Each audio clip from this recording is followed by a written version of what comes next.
يبدأ الفيلم بلحظة هادئة ودافئة. مجموعة من الأطفال يسيرون في نزهة هادئة في فترة بعد الظهر الهادئة. من بينهم يتخلف صبي عن المجموعة ويتوقف للحظة، ينقش اسمه بعناية على مقعد خشبي في تصرف بريء وجميل يظهر براءة الطفولة ومراحها.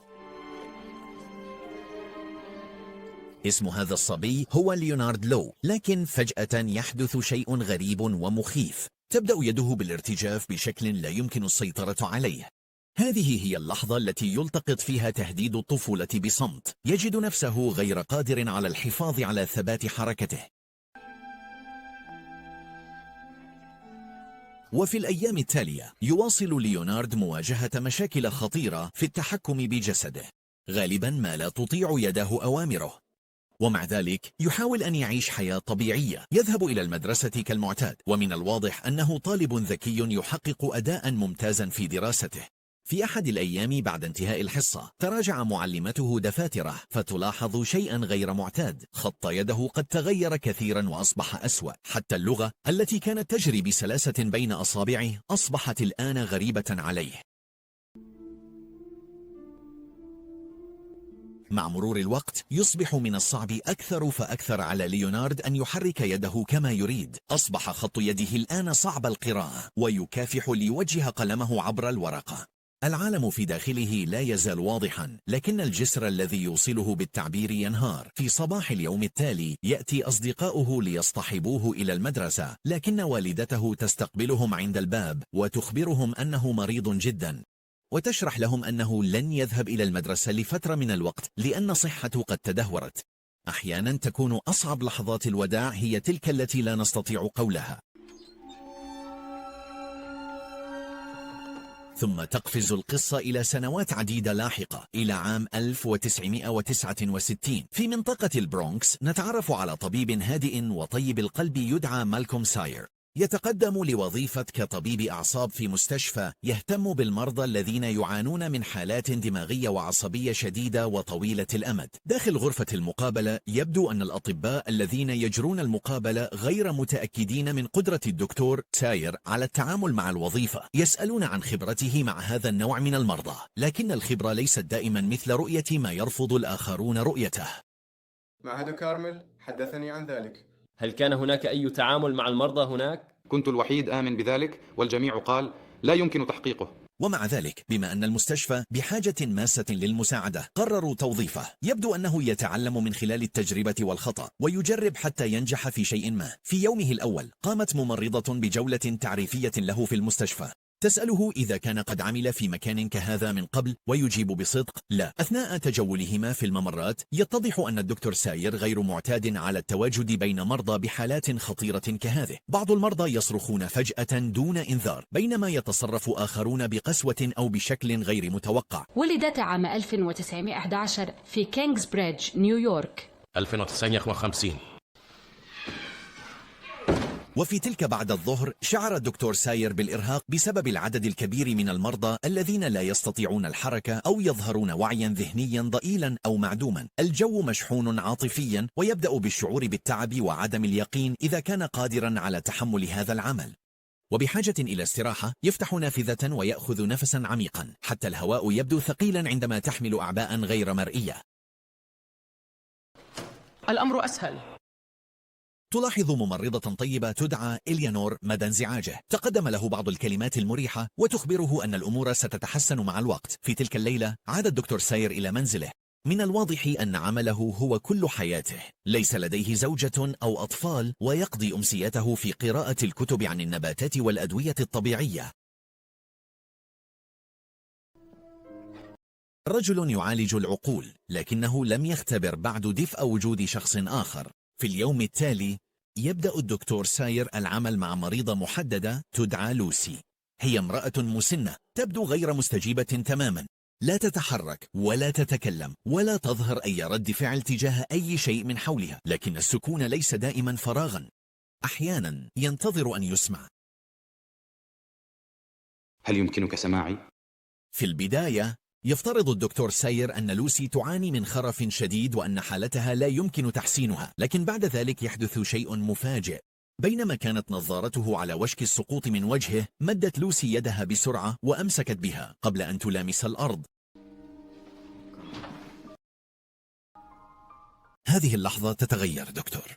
تفكير ساير متحمسا لهذا الدليل الواضح على الوعي، شارك اكتشافه فورا مع الأطباء الآخرين، لكن زملائه رفضوا الحدث قائلين إنه ربما كان مجرد رد فعل تلقائي. كم من الإشارات تمر دون أن نلاحظها لأننا نرفض أن نأمل. لو أبعدتها ربما اعتبرته رد فعل انعكاسي، لكنها لم تفعل. الدكتور ساير لا يوافقهم الرأي، يعتقد أن لوسي اتخذت قرارا بإمساك النظارات على الرغم من أنه حاول إقناعهم، إلا أنهم لم يصدقوه. يحاول ترك انطباع جيد، أليس كذلك؟ كل شيء.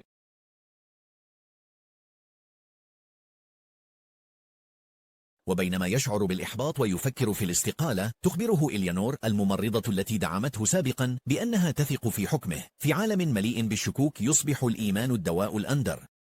كنت فقط أريد أن أخبرك أنني فضلت تفسيرك. إيمانها به منحه طاقة متجددة ودافعا جديدا، يواصل مراقبة مرضاه وخاصة أولئك الذين يبدون غير مستجيبين. يركز انتباهه على أفعالهم ويحاول ملاحظة أي أنماط. لاحقا أثناء عمله مع لوسي تزيل بعض الأشياء التي تعيق طريقها، ولدهشته تبدأ في المشي ببطء. كل خطوة تبدو كأنها همسة من الماضي تعود للحياة من جديد.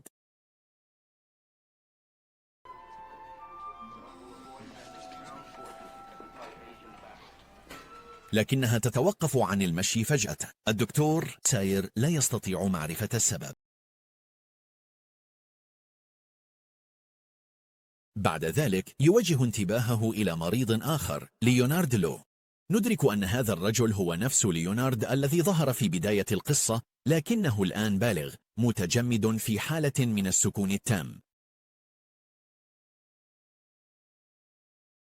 الزمن لم يهرمه بل أوقفه مؤقتا. تشارك والدة ليونارد المسنة الدكتور ساير أن ابنها لم يعد قادرا على الكلام، لكنها تصر على أنه لا يزال يجد طرقا للتواصل معها. عندما كان الدكتور ساير كيف يفعل ذاك تجيب بأنه كان حيفهم لو كان عنده أطفال. بعض الروابط تتحدث في الصمت، وبعض الحب لا يحتاج إلى دليل.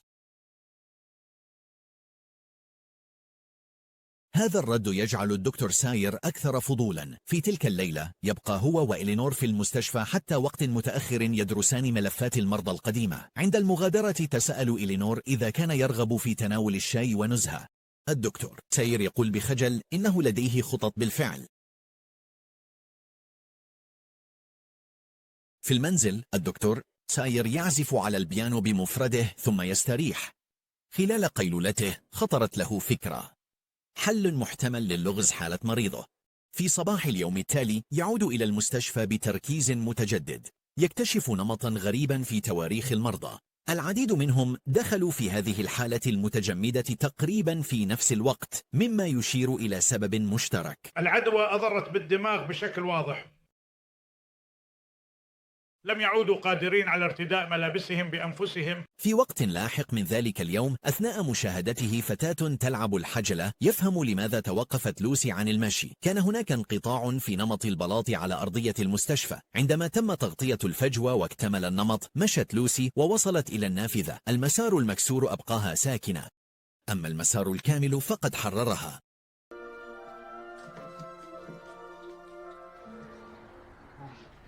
إنها تنظر من خلال.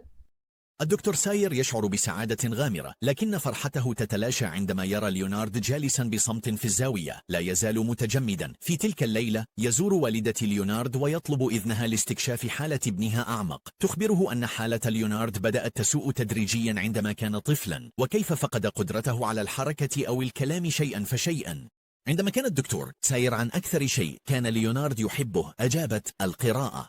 كان يحب القراءة، كان يقرأ طوال الوقت. حتى في صمته كان عقل ليونارد يقلب الصفحات. وبينما يشعر بالإلهام، بدأ الدكتور ساير بإجراء المزيد من الفحوصات. ينادي ليونارد ويراقب نشاط دماغه على شاشة المراقبة. يندهش عندما يظهر دماغ ليونارد استجابة. بدافع من هذا الاكتشاف يبدأ بتشجيع مرضاه على المشاركة في أنشطة بسيطة مثل تمرير الكرة لبعضهم البعض.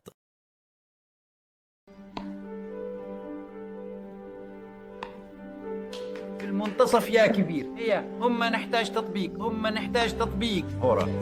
عندما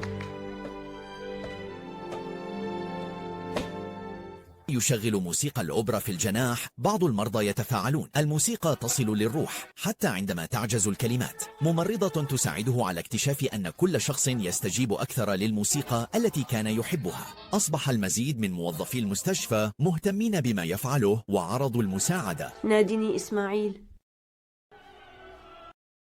في أحد الأيام أحضر الدكتور ساير لوحاويغا لمحاولة التحدث مع ليونارد. في البداية حاول مساعدته على تهجئة كلمات بسيطة، لكن ليونارد حرك المؤشر بنفسه وتهجى عنوان كتاب. قرأ الدكتور ساير الكتاب وشعر بارتباط عاطفي مع حياة ليونارد الداخلية، وأصبح أكثر عزما على المساعدة. التقى بخبير كيميائي ليتحدث عن دواء يدعى إلدوبا، والذي استخدم مع مرضى الشلل الرعاش. حذره الخبير من أن استخدام هذا الدواء مع ليونارد ينطوي على مخاطر. أنا مجرد كيميائي دكتور، أنت الطبيب. في المستشفى كان مشرف الدكتور ساير متشككا. قال إن الشلل الرعاش وحالات المرضى مختلفة جدا، بحيث لا يمكن افتراض أن الدواء سيساعد. جميع الحالات ال30 كانت مصابة بالشلل الرعاش الخفيف. مع ذلك يتوسل الدكتور ساير لتجربة الدواء على مريض واحد، ليونارد، ولمتابعة الأمر يحتاج إذن والدة ليونارد. يخبرها أنه إذا نجح الدواء قد يعود ابنها للحياة. آمل أن يعيده فقط من حيث هو الآن، حتى ومضة عودة تستحق التمسك بها. وبأمل حذر توافق والدة ليونارد وتوقع الأوراق للسماح ببدء العلاج. يبدأون بإعطاء ليونارد كميات صغيرة من دواء إلدوبا على أمل حدوث استجابة، لكن في البداية لا يتغير شيء. ثم يطلب الدكتور ساير أن يجرب جرعة أعلى. لا تزال والدة ليونارد مترددة وغير متأكدة. في تلك الليلة وبشعور من اليأس واتباع لحدسه، يقرر الدكتور ساير أن يخالف القواعد. يعطي ليونارد سرا جرعة أكبر بكثير من المعتاد. بعد ذلك يجلس الدكتور ساير بهدوء بجانب ليونارد، آملا في أي إشارة تدل على أنه يستيقظ. في النهاية يغفو على الكرسي. في الصباح الباكر يستيقظ من غفوة قصيرة ويصدم عندما يرى أن سرير ليونارد فارغ. لقد اختفى ليونارد. وبينما يشعر بالذعر يبحث الدكتور ساير في أنحاء المستشفى. أخيرا يجد ليونارد بمفرده في غرفة الترفيه. ليونارد مستيقظ وهادئ. عندما يقترب منه الدكتور ساير يبتسم ليونارد ويتحدث بهدوء قائلا: كم كانت الليلة هادئة. وأول شيء يختار فعله هو كتابة اسمه، تماما كما كان يفعل عندما كان طفلا. أنا أحب الاستيقاظ. مع استمرار الصباح يلاحظ ليونارد العالم حوله ويلتقي بوالدته مجددا. أمي. يحتضنها بقوة ويناديها بحب: أمي. وكانت اللحظة مؤثرة للغاية، حتى أن الممرضات القريبات بدأن في البكاء. اسمي إليانور. ثم يعرف ليونارد نفسه على طاقم المستشفى. كان لطيفا حسن الحديث وممتنا للجميع. وببطء يبدأ في تعلم كيفية الأكل والحلاقة والاعتناء بنفسه من جديد. ولكن في اليوم التالي عندما يرى انعكاس صورته في المرآة لأول مرة يشعر بالخوف. يدرك أنه لم يعد صبيا صغيرا، لقد أصبح رجلا بالغا بينما كان نائما. يبحر في السماء. في تلك الليلة امتلأ ليوناردو بالخوف. كان يقلق من أنه إذا نام فقد يستيقظ مجمدا مرة أخرى وغير قادر على الحركة. وفي تلك اللحظة أصبح مثل طفل صغير خائف يحتاج إلى الطمأنينة والأمان. تغني له والدته بلطف، وفي النهاية يخلد إلى النوم. يبحر في السماء الواسعة. بحلول اليوم التالي شعر ليونارد بثقة أكبر واهتم بمظهره، فارتدى ملابس أنيقة ومشط شعره. بدأ يقرأ من جديد واستعاد جاذبيته الطبيعية. أخذه الدكتور ساير في نزهة بالسيارة، وخلال مرورهما بالمدينة تعرف ليونارد على أماكن طفولته، منها مدرسته. هذه مدرستي حقا. كما يلاحظ مدى تغير العالم من موسيقى جديدة وأنماط ملابس مختلفة وحتى طريقة تصرف الناس. يشتري له الدكتور ساير مثلجات ويستمتع ليونارد بتناولها وهو جالس على مقعد، وهو نفس المقعد الذي نقش عليه اسمه منذ سنوات عديدة. لاحقا يزور ليونارد بحيرة ويتسلق صخرة مستمتعا بفرحة الحياة البسيطة، وعندما يعودان إلى المنزل يلاحظ ليونارد أن الدكتور ساير يعيش وحيدا. أنت لست متزوجا؟ يعترف الدكتور ساير بأنه يحب النساء لكنه ليس جيدا في الحديث معهن، ويمزح ليونارد قائلا إنه يعرف أن الطبيب معجب بالممرضة إليانور. في المستشفى يحذر مدير الدكتور ساير من أن علاج ليونارد مكلف. يقترح الدكتور ساير أنه إذا شاركوا قصة ليونارد قد يتمكنون من جمع التبرعات للعلاج. رغم أن مديره يشك في النجاح، بدأ العديد من موظفي المستشفى يدعمون ليونارد لأنهم استلهموا من التغيير الكبير لديه.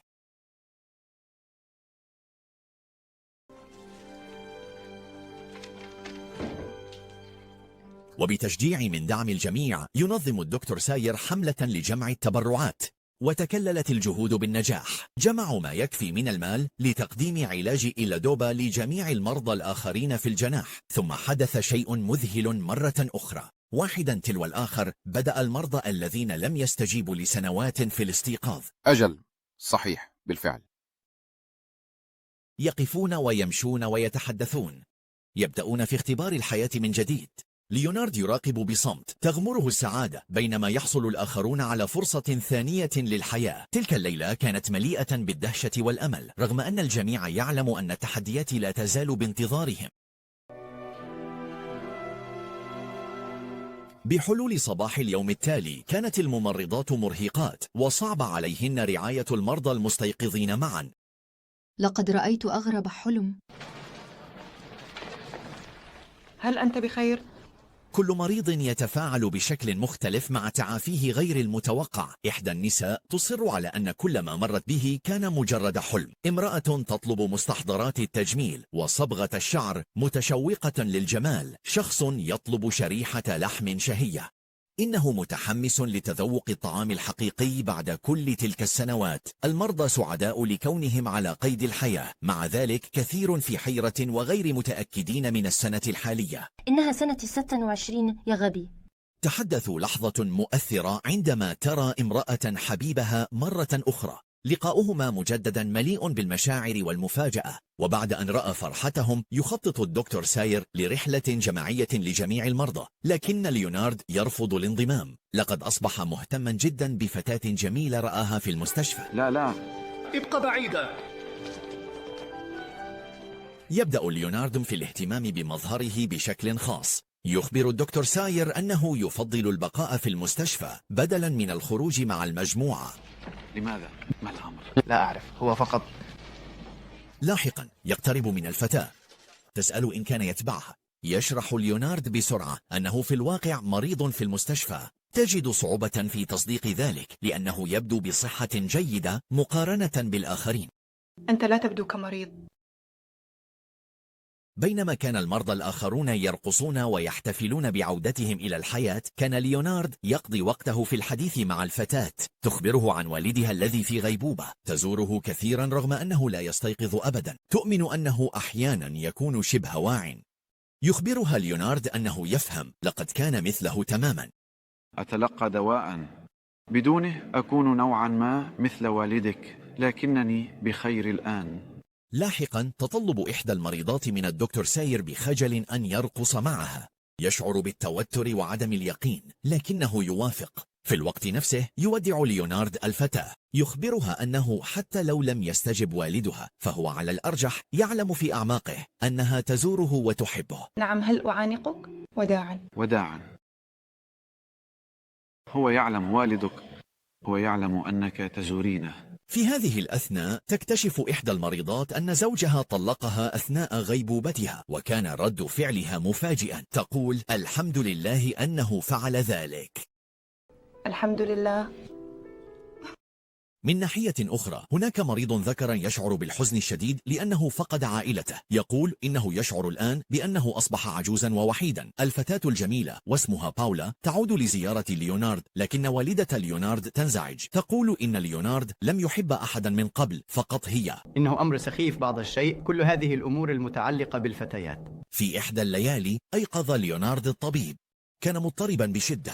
يقول إنه بعد مشاهدته للأخبار أدرك الآن أن الناس خارج المستشفى قد نسوا كيف يعيشون حقا.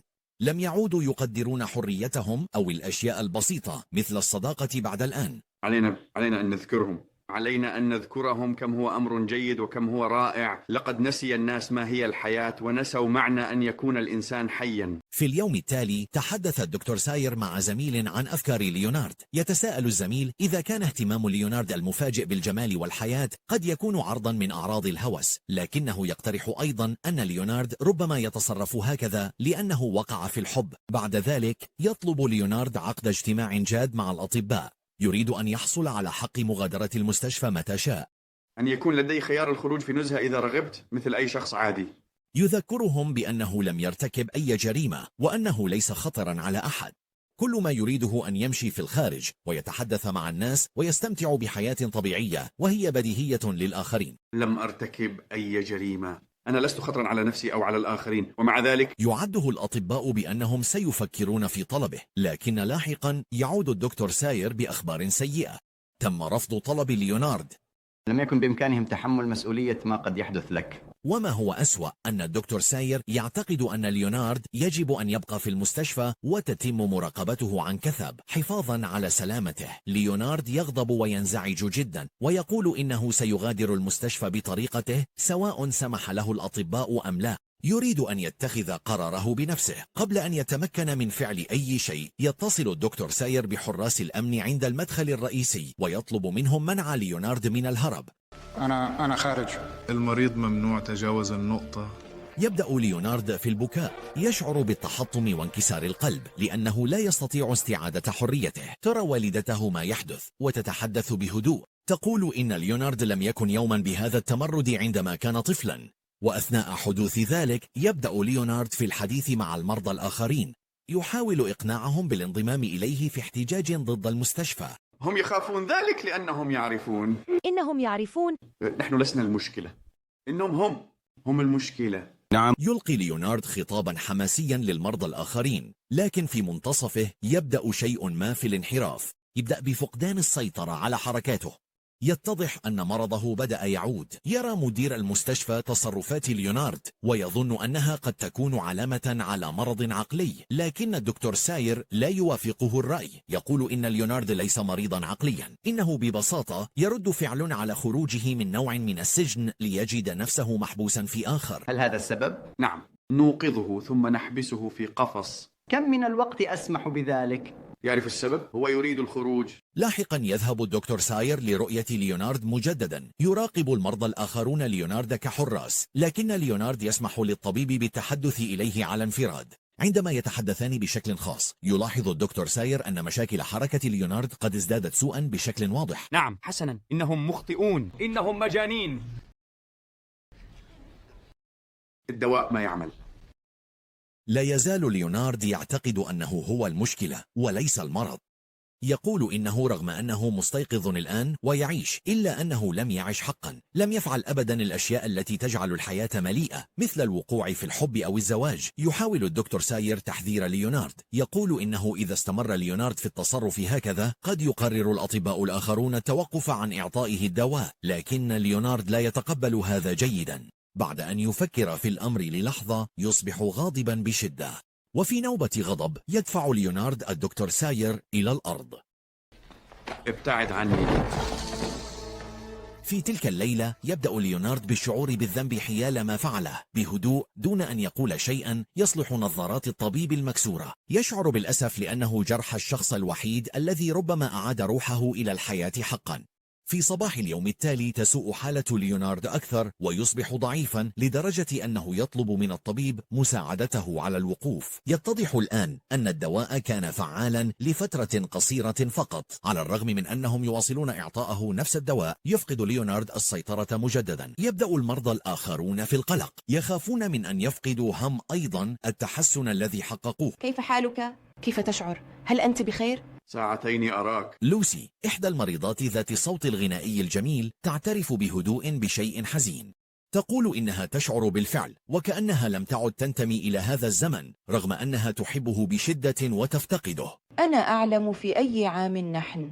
أعلم أنه ليس عام 1926. ليونارد يخاف من العودة إلى حالته السابقة حيث كان متجمدا وصامتا. يواصل الدكتور ساير إعطاءه الدواء، لكن ليونارد يخبره أنه خلال كل تلك السنوات التي لم يستطع فيها الحركة أو الكلام كان يشعر وكأنه ميت، والآن لم يعد يستطيع حتى القيام بأبسط الأشياء مثل تنظيف أسنانه. في أحد الأيام شعر ليونارد بمرض شديد، يطلب من الطبيب أن يصوره بالفيديو. أحضر الكاميرا. يحضر الكاميرا. أين الكاميرا؟ أحضر الكاميرا. يريد أن يترك تسجيلا لما يحدث له على أمل أن يساعد ذلك الآخرين في المستقبل، ولكن مع زيادة الطبيب لجرعة الدواء أصبح ليونارد أكثر حزنا. لم يعد قادرا على قراءة الكتب، بدأ يشعر أنه يخذل الجميع. يواسيه الطبيب قائلا إن الأمر ليس خطأه، لكن ليونارد لا يزال يشعر بالعجز. لقد خذلت الجميع. لا. بل فعلت. لقد خذلتك. لا، لم تفعل. بل فعلت. هذه أول مرة يقول أحد أنني السبب. لاحقا تتوسل والدة ليونارد إلى الطبيب، ترجوه أن يوقف الدواء وينهي معاناة ابنها. تقول إن الدواء لم يعد ينفع مهما زادت الجرعة. يحاول الطبيب التمسك بالأمل قائلا إن ليونارد لا يزال يقاتل، لكن الأم تقول إن ليونارد يبدو وكأنه يخسر المعركة. أرجوك أوقف هذا. ألا ترى أن ابني يتألم؟ إنه يقاتل يا سيدة لو. إنه يخسر. في يوم مميز يحاول ليونارد أن يبدو أنيقا ويشعر بأنه طبيعي. يخرج مجددا مع فتاة يحبها، لكن يديه وجسده يرتجفان. تلاحظ ذلك، لكنها تعامل ليونارد بلطف ودفء. رغم أنه بالكاد يتكلم، يخبرها ليونارد بأنه لن يستطيع رؤيتها مجددا. وعندما يحاول المغادرة تمسك الفتاة يده برفق وتبدأ بالرقص معه، ويهدئ فعلها الحنون من ارتجافه. يتحرك ليونارد ببطء نحو النافذة ليشاهدها وهي ترحل للمرة الأخيرة. وفي وقت لاحق من تلك الليلة يحاول الرسم، لكن يده لم تعد تعمل. أصبح مضطرا لارتداء الحفاضات مجددا بينما يشاهد الدكتور ساير تسجيلات قديمة لليونارد خلال تعافيه القصير. وأثناء مشاهدته يتساءل كيف يمكن لأي شخص أن يسمي ذلك لطفا، أن تمنح ليونارد فرصة ثانية في الحياة ثم تسلبها منه بهذه السرعة. كم هو لطيف أن تعطي الحياة ثم تأخذها مرة أخرى. تخبر الممرضة إليانور الدكتور ساير بحكمة ورفق. تقول إن الحياة تعطى وتؤخذ من الجميع، وهذه هي طبيعة الحياة. وفي النهاية تسوء حالة ليونارد أكثر. واحدا تلو الآخر يعود المرضى الآخرون أيضا إلى حالتهم النائمة الخالية من الحياة. لا نعرف ما اللي حدث بشكل خاطئ أكثر مما نعرف ما اللي حدث بشكل صحيح. يحرص الدكتور ساير على إبقاء قصة ليونارد حية. يروي للناس قصة ليونارد والتجربة المذهلة التي شاركوها معا، وينشر رسالة ليونارد التي تدعو للاستمتاع بلحظات الحياة اليومية البسيطة والشعور بالامتنان لها. يواصل الممرضون رعاية المرضى بلطف، وما زالوا يولون اهتماما لشخصية كل مريض وتفضيلاته حتى وإن لم يعد المرضى مستيقظين. ولا تزال الفتاة التي كان ليونارد معجبا بها تزوره، وأصبحت الآن تقرأ له الكتب بانتظام رغم أنه لم يعد قادرا على الرد. وفي اللحظات الأخيرة نكتشف أن هذا الفيلم مبني على أحداث حقيقية. وبعد كل ما حدث يكتب الدكتور ساير كتابا عن التجربة التي شاركها الجميع خلال هذه المعجزة. ينتهي الفيلم برسالة مهمة، وهي أن نقدر الأفراح الصغيرة في الحياة وكل فرصة نحظى بها لنكون أصحاء وسعداء. في اللحظات الأخيرة يجمع الطبيب شجاعته ليدعو الممرضة إليانور للخروج التي كان يعجب بها بصمت منذ وقت طويل. ثم تظهر رسالة أخيرة على الشاشة توضح أن الدكتور ساير وفريقه واصلوا تجربة علاجات مختلفة. بعض المرضى شهدوا صحوات بسيطة، لكن لم تكن أي منها قوية أو مؤثرة مثل ما حدث في صيف عام 1969. ومع ذلك لم يفقد الدكتور ساير الأمل أبدا. وصل التحدث مع ليونارد باستخدام لوحة الويجا، محافظا على رابطتهما حية بالطريقة الوحيدة المتبقية.